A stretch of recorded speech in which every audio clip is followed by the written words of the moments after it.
Good morning, everyone, and we're back for the Wednesday morning edition of the Dr. James Weiner Memorial Wellness Week, the Winter Wonderland version, all those W's. But we're excited today to kick things off with one of our good friends, Kedarji. Kedarji, you were here, was it the last Wellness Week or I think the one before that, and did a beautiful presentation. We had a lot of great comments on it, and he's coming to us from the beautiful Youngstown, Ohio. So tell us, Kedarji, how did you come to get involved with holistic living field, the holistic living field? I hear the word field a lot, energy field, right? So tell us about the holistic living field.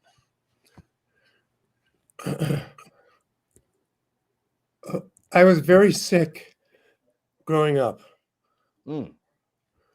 And so I had a number of illnesses that were very serious that had to be Mm. quickly addressed. I had pneumonia in my left lung. My liver had stopped functioning. My left kidney had stopped functioning. I had type 2 diabetes, a very Mm. serious case. At what age was this? I was about going on age 20. Mm. Okay. And so going back and forth with my medical team because they had some plans for me that were very concrete. They said I was very sick, that in order to address my type 2 diabetes, I would have to be on a round of medications Mm-hmm. for the rest of my life.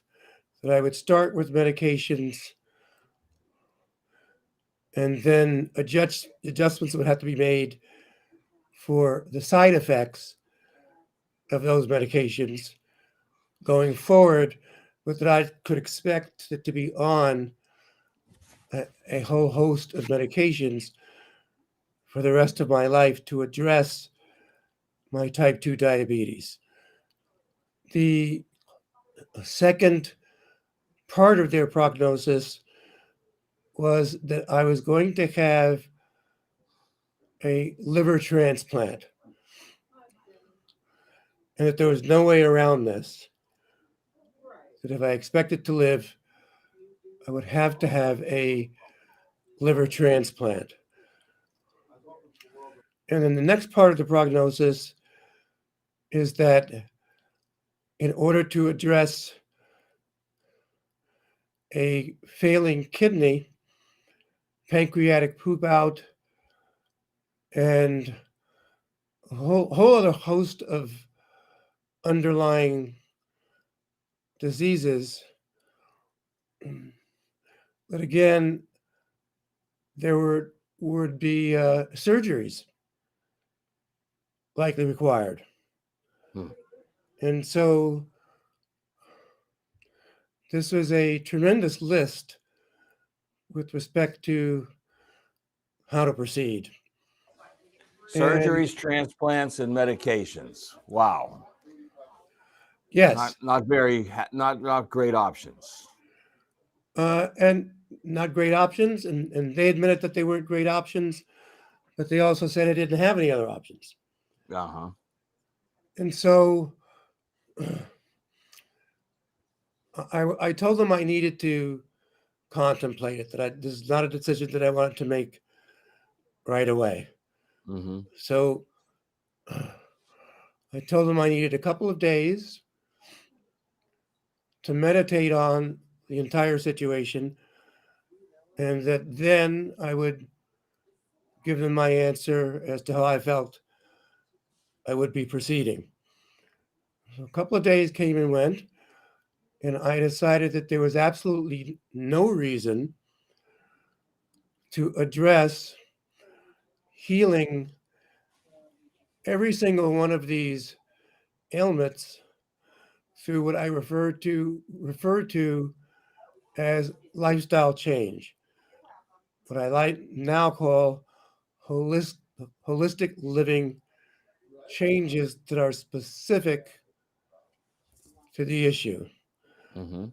And so, long story short, I got back to the medical team and said, "Thank you so much for all of your help, but this is not the route I'm going to go."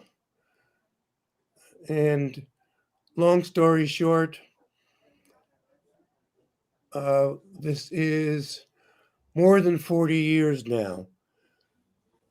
That's enough to know whether or not a particular method has worked, whether or not a thing has been reversed or healed.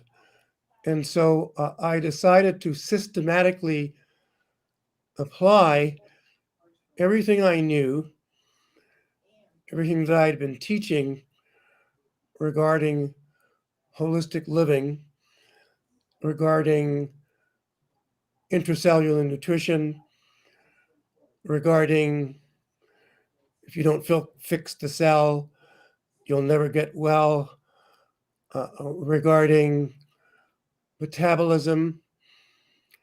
And long story short, I never required a liver transplant. Mm. I never required a I never required a kidney transplant. I never required any of these other things that were on their list. Of course, I didn't require the medications either. Step by step, systematically addressing one chronic health condition at a time, Mm-hmm. I healed myself of all of these chronic health conditions and diseases without any meds, without any medical interventions. And how do I know that uh, what I've applied that has now been more than 40 years, how do I know that that's working? Because in more than 40 years, there has been no return of any symptomology whatsoever. None. That's fantastic. So that's, but you said no medical intervention. Your medicine was your holistic living, right? The way it was originally meant to be. Let food be thy medicine, let medicine be thy food. Well, you took that to heart and you did it the way it was originally designed.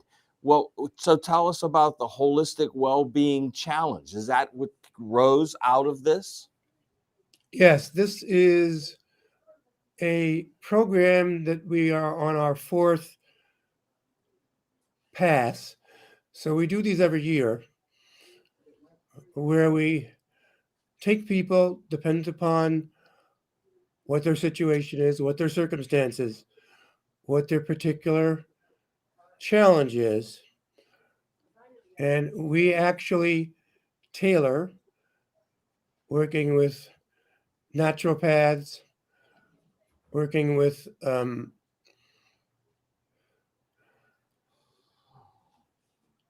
health and healing practitioners, and we're very specific.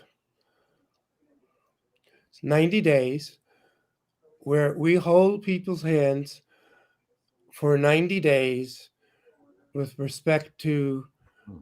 their particular need for healing. That at the end of 90 days, they want to be certain they experience. Mm. And then how to sustain that, of course, past 90 days. Okay, excellent. So then, is that the beginning of the Holistic Living Network? Is that how that arose from there? I won't say it's how it arose. I would say it's a primary program offering. Okay. Because the focus of Holistic Living Network, in fact, is to take our more than 30 years experience working in this field, which also includes working with naturopaths, with with holistic health and healing practitioners, uh, with MDs who are who also work naturally and Holistic holistically. minded. Yes. Yes. Right. So there's a lot of integrative medicine involved. And so the point of Holistic Living Network, and the reason why we're developing this, is to have a place where more and more people have access to more and more holistic living approaches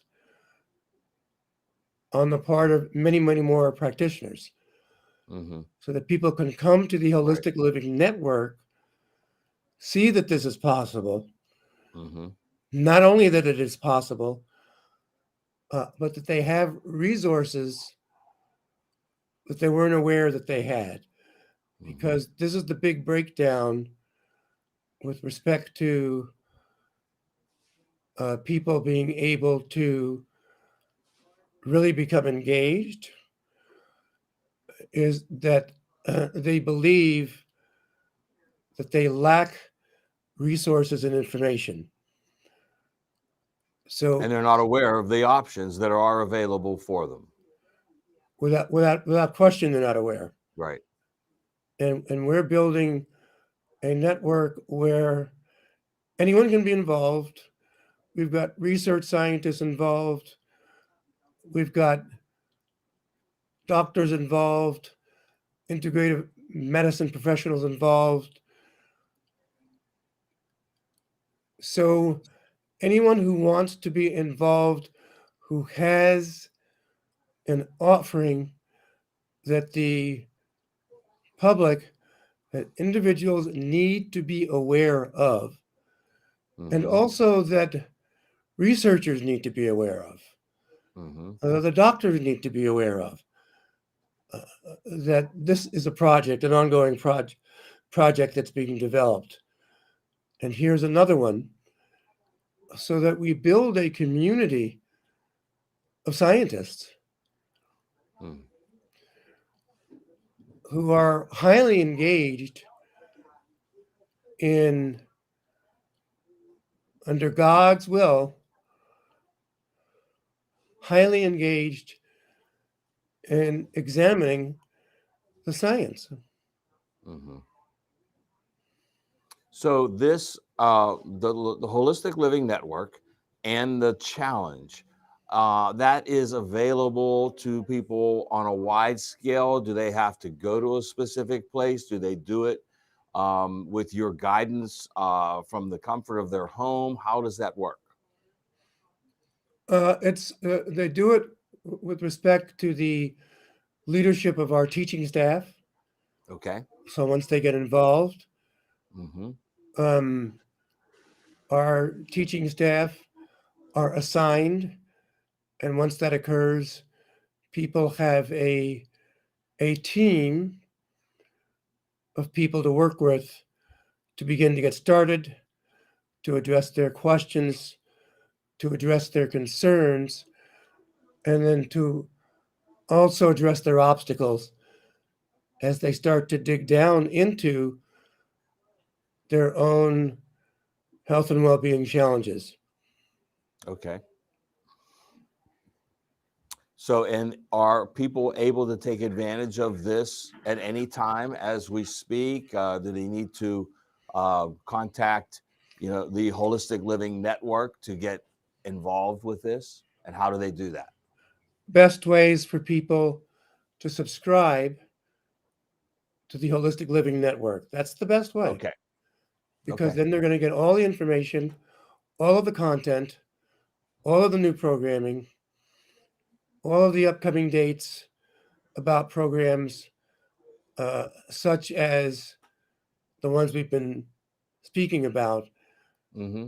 They get all the information there, and that's really the best way, is to just subscribe to the network. Okay. So is it Holistic Living Network .com, .org? So it's holisticlivingnetwork.org Okay. is the website. And if people go to the homepage,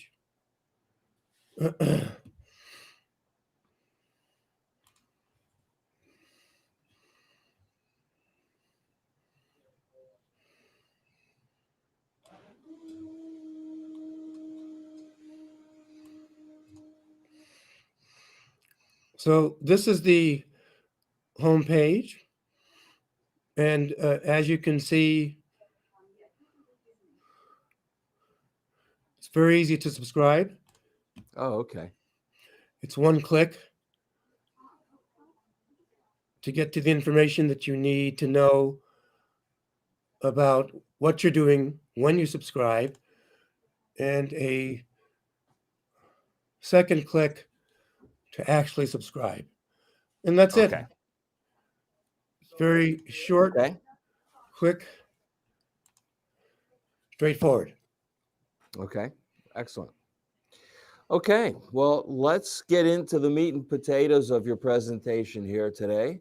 Let's talk about what you call the 4 pillars of joy in daily living. I'm excited to hear about this.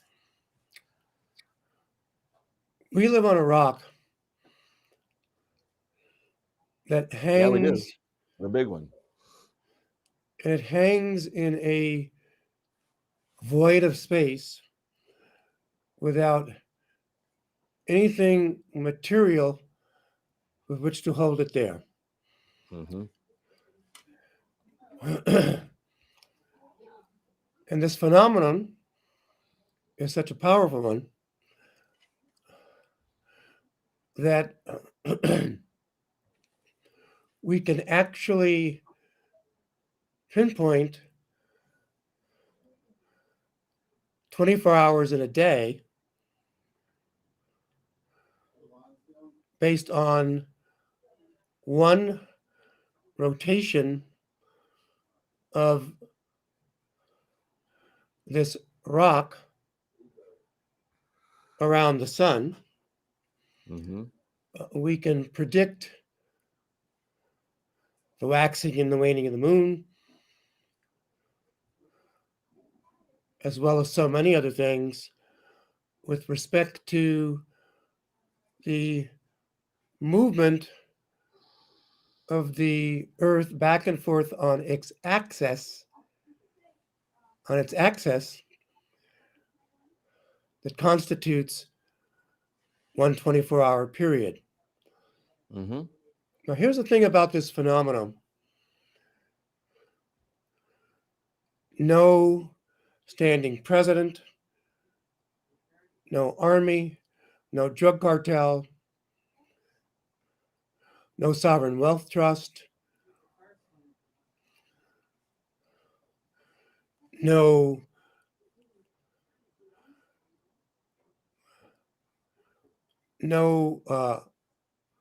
mafiosa. There is nothing and no one that can change, that can manipulate this phenomenon. Mm-hmm. We live on a rock that hangs in a void of space, spinning on an axis in an orbit around a fireball, and that this has been going on for longer than anyone knows, with great joy. And so, in my experience, all of science needs to start here. If we're going to have a true discussion of science, then we have to begin with a discussion of this clearly what is a higher power and a sacred law here. Clearly, we have to stop avoiding that discussion.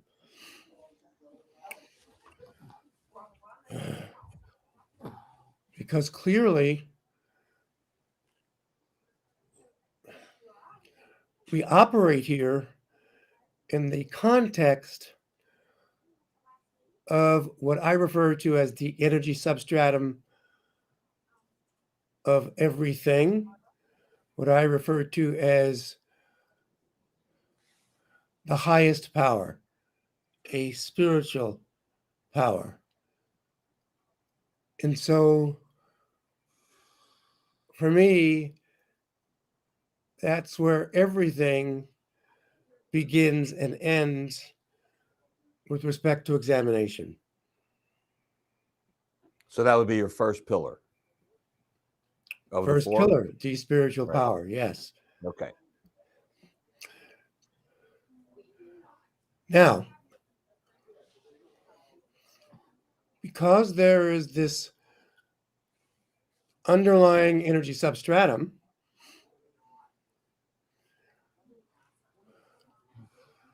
the second pillar, which is improved mental state, must be fashioned upon the experience of the first pillar, the experience of joy, the experience that there is a higher power here, whether you call that God or Jesus, the Christ or Yahweh, doesn't matter. Those are labels. The power exists regardless of quarrel over labels. And so to improve one's mental state requires power.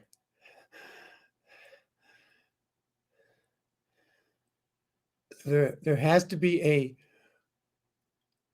method for accessing this highest power in such a way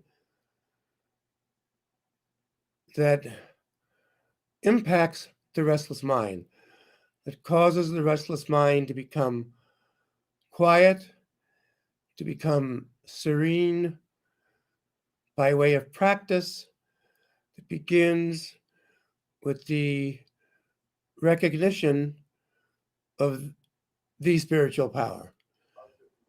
And then there are methods that we use, meditation, of course, being one of them,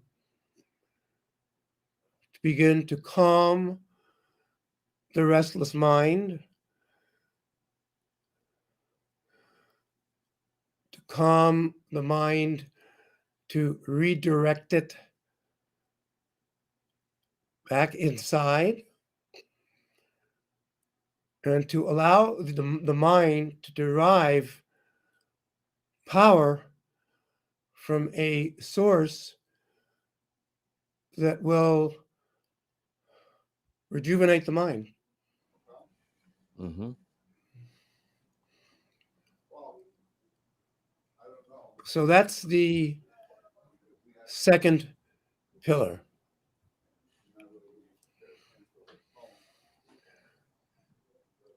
And then if we look at which we have to look at, because this is a challenge, certainly with respect to increasing well-being and vibrant health. And that is the emotions. Mm-hmm. If we allow ourselves to be slaves to our emotions, it becomes very, very difficult to attain a state of emotional resilience. Mm-hmm. But that's really the state to be attained. So the third pillar is emotional resilience. To answer the question, literally,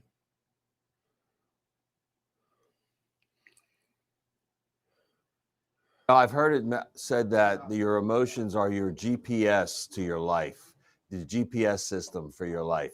As your emotions go, so goes your life. You can, you know, direct your emotions towards something positive. You can direct it towards something negative, but that's your pathway. That's your roadmap to your life. and then the question becomes how do I engage my humanity? How do I engage my emotions without becoming a slave to them? And that's the trick. Yes. Right. That's the hard part. You're right. And so we have in this third pillar methods that we specifically teach for arriving in a state where emotions can be freely expressed, where humanity can be freely expressed, uh, which is a necessity for living, but without becoming a slave to emotionality. And so that's addressed in this third pillar, emotional resilience. Okay. That takes you to the fourth. The fourth is vibrant health. Here in Holistic Living Network, vibrant health is not simply addressing a particular health condition or disease. Of course, that's part of it, but it doesn't stop there. Vibrant health really does mean how well are you able to integrate the first three pillars in such a way that the fourth, vibrant health, becomes more of a natural, organic outgrowth of holistic living. Mm-hmm. So the fourth pillar is primarily the result of exercising the first three. Yes, on the one hand, that's the way people should view it. Of course, with the fourth pillar of vibrant health, people do have chronic health conditions and diseases that they also want addressed quickly, Mm-hmm. right away. And so, with respect to that pillar, that's part of what is being offered. Hmm. That So you're people have, addressing aspects of the fourth pillar while you're implementing the first three. yes, Okay. yeah. I just wanted to be very specific in that when it comes to pillar number 4, vibrant health, that we do have a number of people whom we work with who are, they're quite sick and they need attention and they need loving care.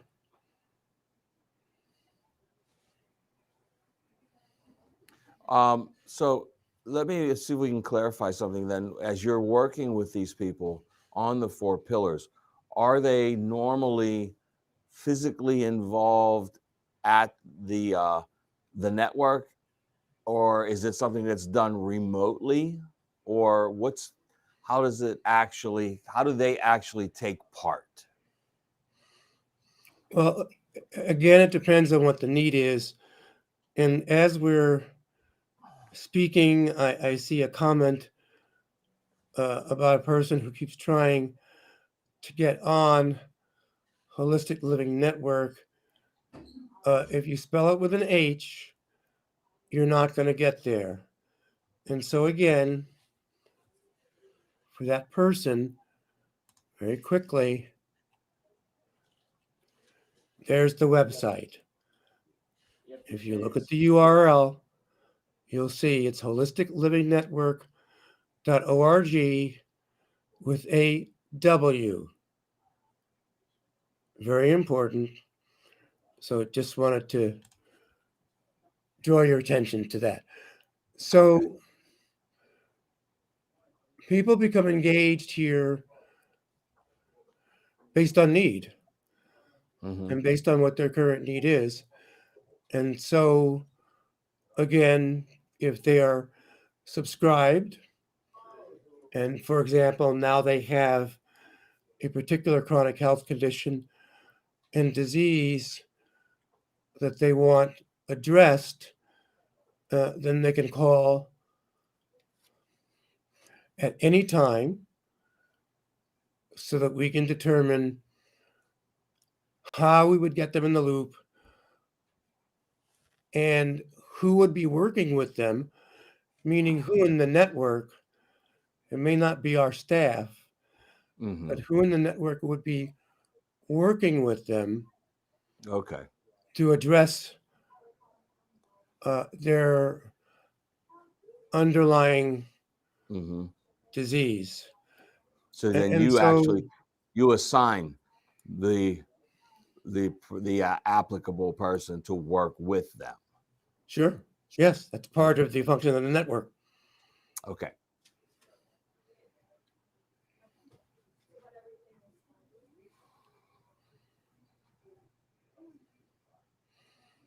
And so those are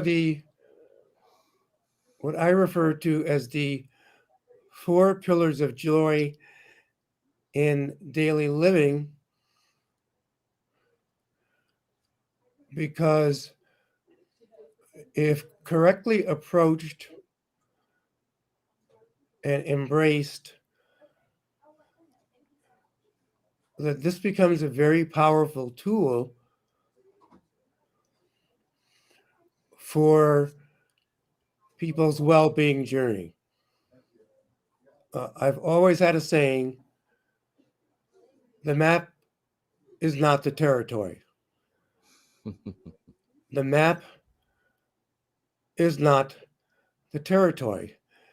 And so what we feel we have done at Holistic Living Network is to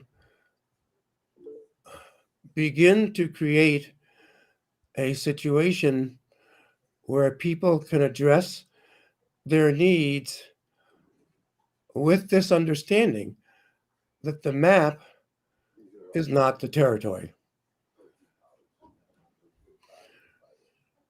And so it's just a very important point that I wanted to make. There are a lot of isms in holistic health and healing practice. There are a lot of isms in the practice of allopathic medicine. There are lots of isms in the practice of naturopathy, etc., but understanding from the experience of this highest power and sacred law will always keep you in a mindset where you remember that the map is not the territory.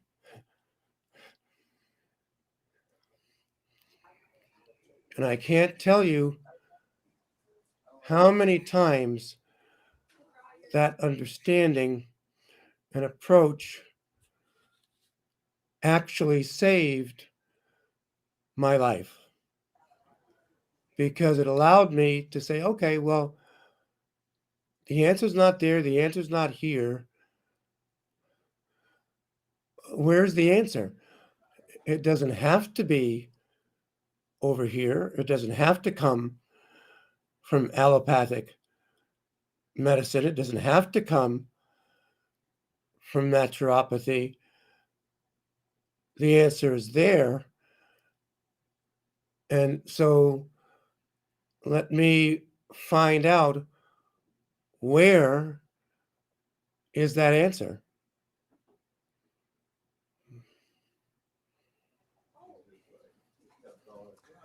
You know, I think a lot of times in our industry, holistic health, people tend to approach it the same way that they would approach or they have their whole lives approached health, and that's the allopathic way.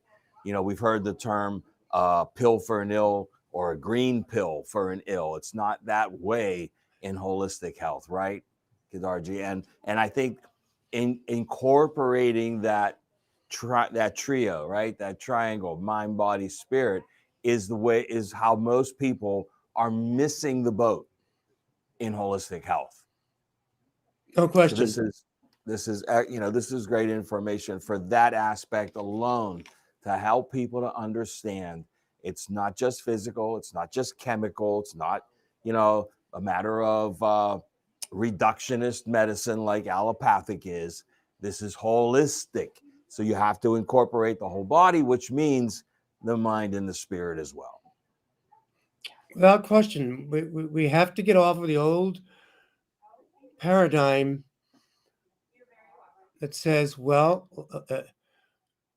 there's a pill for it. Yeah. There is a pill for it. And in most cases, that pill is going to make the situation worse. Mm-hmm. But there is a pill for it. So, Absolutely. so the issue is, we are these loving, energetic beings. Our lives are God given. And so this is where we have to start. But it also opens up so many possibilities, Mm-hmm. so many approaches that would otherwise never even be considered. One of the things that we are doing at Holistic Living Network is that we are developing sales of the Nutritional Frontiers supplements. Mm-hmm. This is a very big project for us. We did a lot of our own due diligence. We feel that your research team there has done its work properly in vetting content of what should be in these supplements and why. Right, the supplement industry is based a lot on hearsay, meaning, uh, does your product have beta carotene in it? Does your product have this in it or that in it, as these other products do? And I think Nutritional Frontiers is making a very good case for why NF supplements contain what they contain, why those items should be in there, what they do to make the supplement a better supplement. And so this is something that we're very excited about. And we're going to be, we've already started to ramp up, but later this month, we're going to be running varying types of specials on Nutritional Frontiers supplements. We're very excited about it. NF is working with us on promotion so that we can get people engaged through the holidays. Mm-hmm. But we think it's going to be a really great project because we feel that you have quality supplements that, of course, more people need to know about and need to be taking. Yes, we appreciate that. That's how the company, that's how Nutritional Frontiers was built. It was based on that concept from Dr. Weiner himself and Jamie Dorley, of course. And you've been, here to the Wellness Center. I don't know if you had a chance to tour Nutritional Frontiers when you were here, the actual facility for NF, but you're absolutely right on the money there. It's about everybody can say they have good quality, but not everybody can back it up. So we take great pride in that, and we appreciate when practitioners recognize that. So thank you for that. Absolutely. We hope this is going to become a long and prosperous relationship for all involved, including the consumer. Exactly. Everybody has to win, or nobody wins, because it just doesn't last. Everybody's got to win from every aspect: the practitioner, the patient, and the manufacturer. We all have to win so that we can all keep doing what we need to do. So hopefully that's the case, and we're glad that you're on board. Some parting shots. Do we have any questions that Kedarji needs to answer, Phil?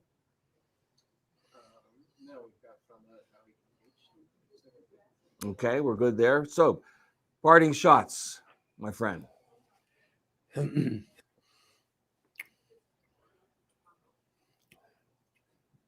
Your existence here belongs to you. And so, how it unfolds, in what experience it unfolds, all of this is something that you are responsible for. You and no one else. And And you're so, living proof. You're living proof of that from your initial story that you opened up with. well, all right. But it's very, very important for people to own, so to speak, their existence here.